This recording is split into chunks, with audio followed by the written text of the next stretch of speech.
Guys, you've always wanted to turn on. That's cool.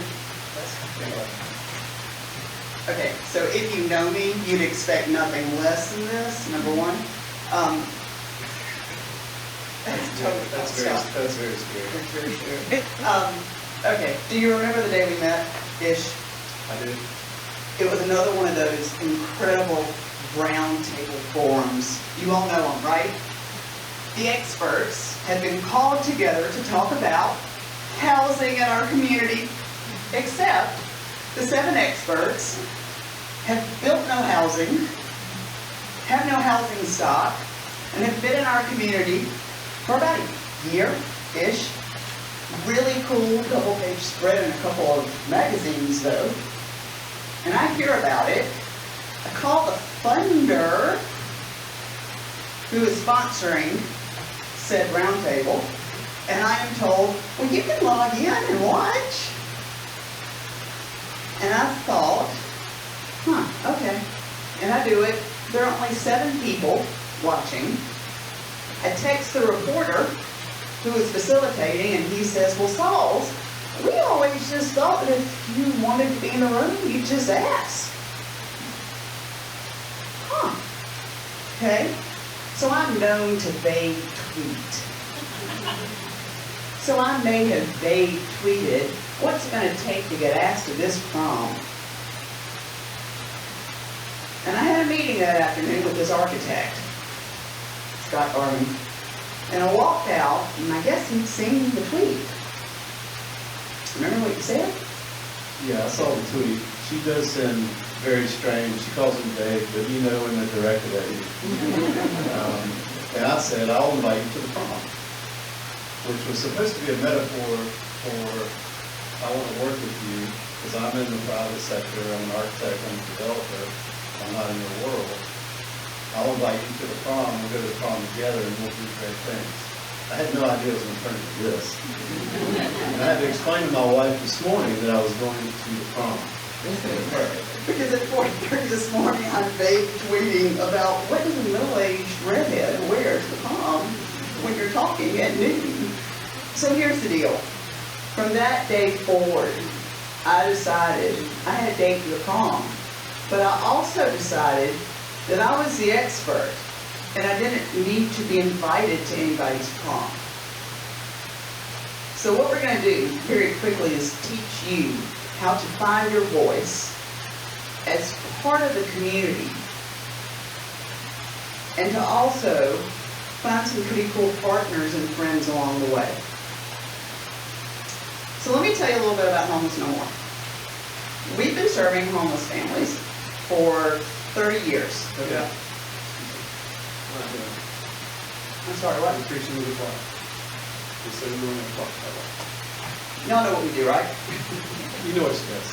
Right? I walked in and about half of you high-fived me, elbow bumped me, complimented me on the green that I usually wear. It's not green, it's blue. Y'all got that? Okay. We're going to talk about our partnership. Yeah, don't waste your time introducing what you do, please. I know what you do. You know what I do. We've been summoned for whatever the event is because they know what we do. They know we're the experts. They're just not telling us we're the experts. Got it? We cool with that? But they're assuming you're not the expert. But we're going to make sure they understand we are. Or if they can hear Scott, I'm fine.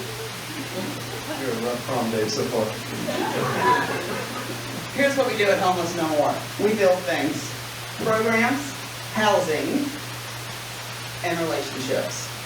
It really is a cool story. We started at St. Lawrence Place back in the 80s. We acquired Family Shelter in 2016. So we run shelters for homeless families with children.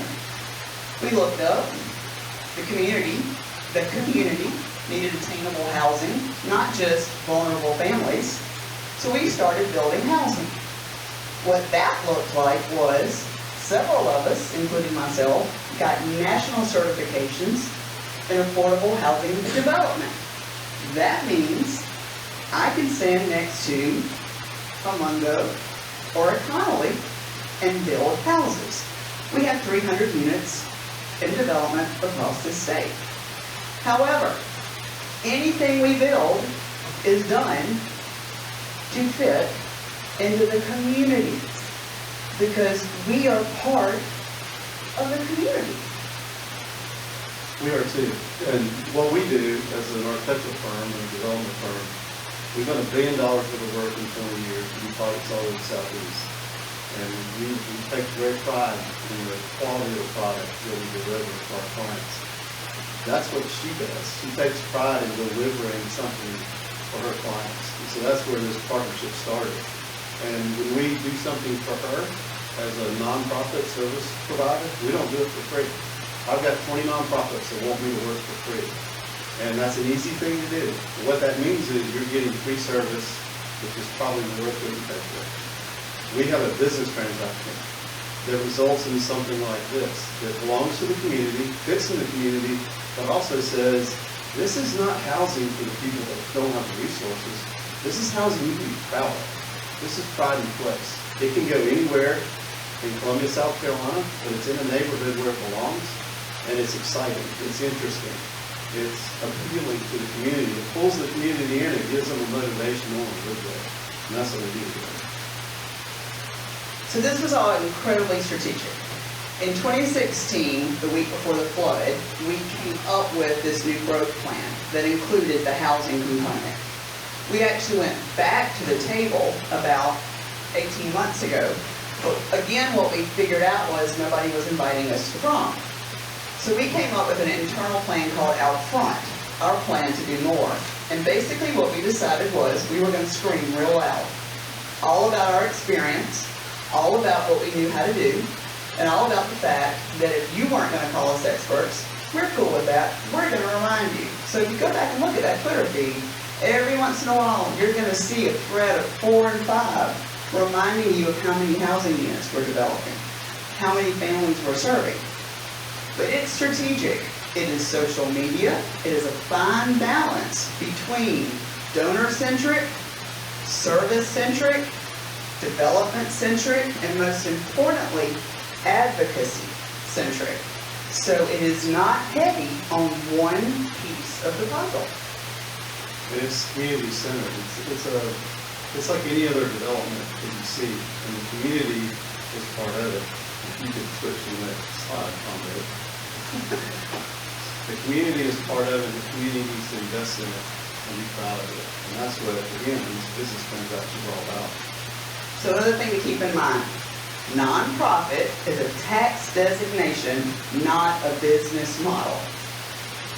We walk into the room and people think we're poor. I pay my team members. We have health benefits. Walk in, sit down next to the banker, the restaurant owner.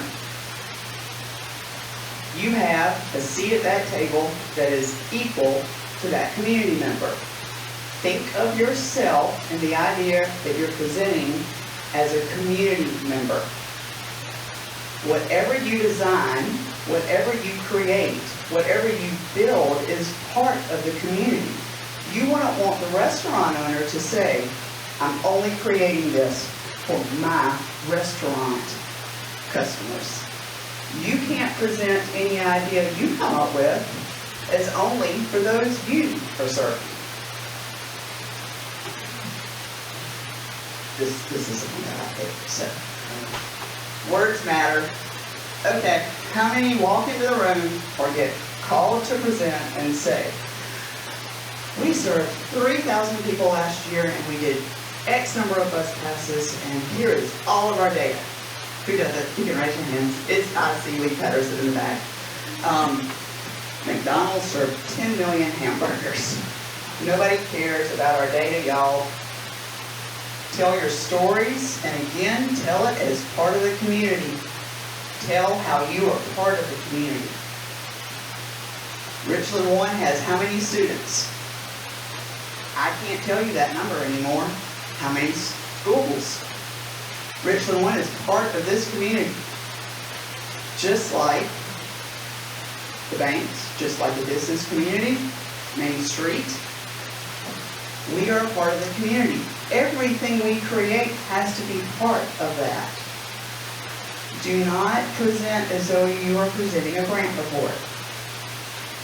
Present those to the funders when asked. The next project we worked on together was a similar development that I talked about earlier.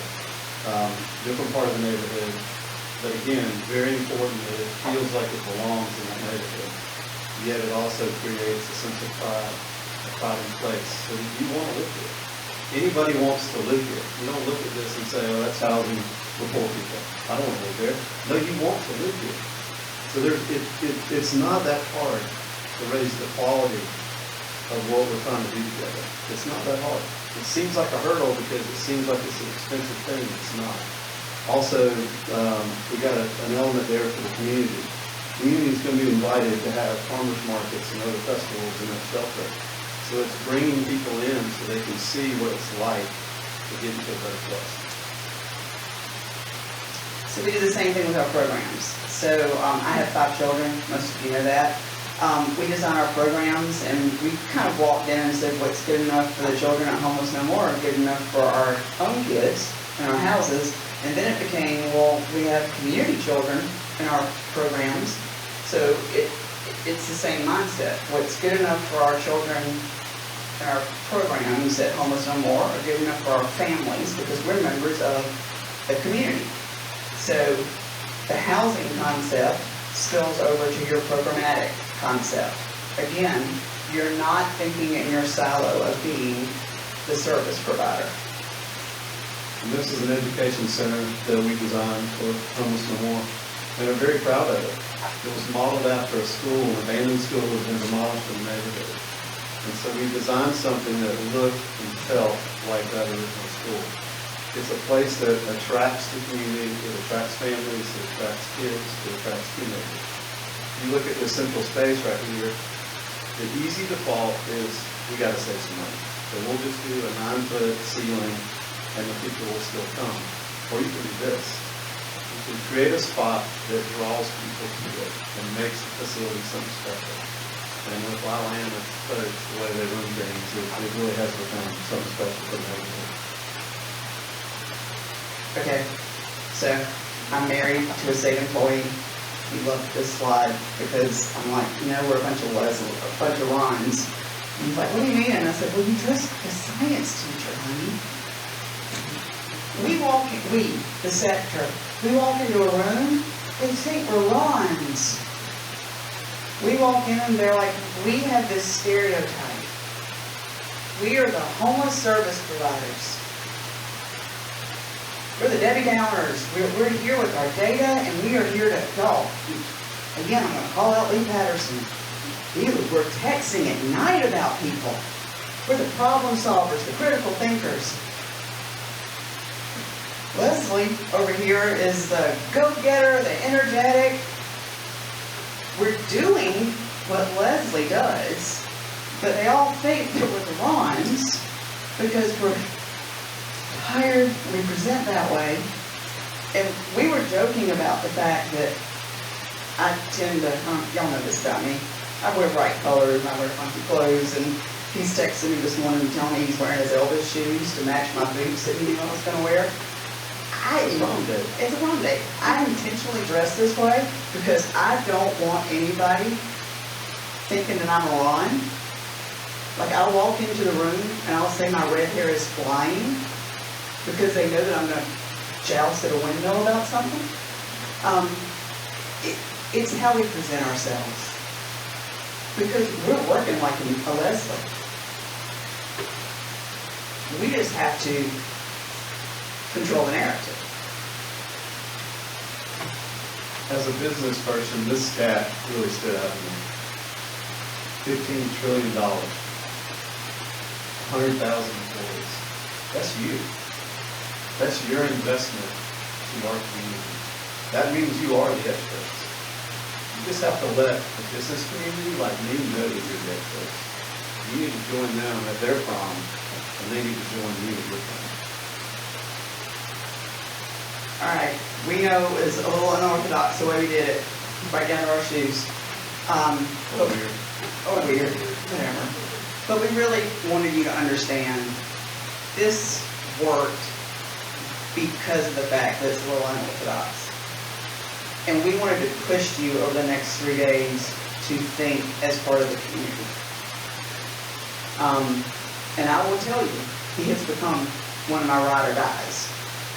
And we're going to go take a selfie outside and send it to our spouses who have probably laughed at us as this has happened.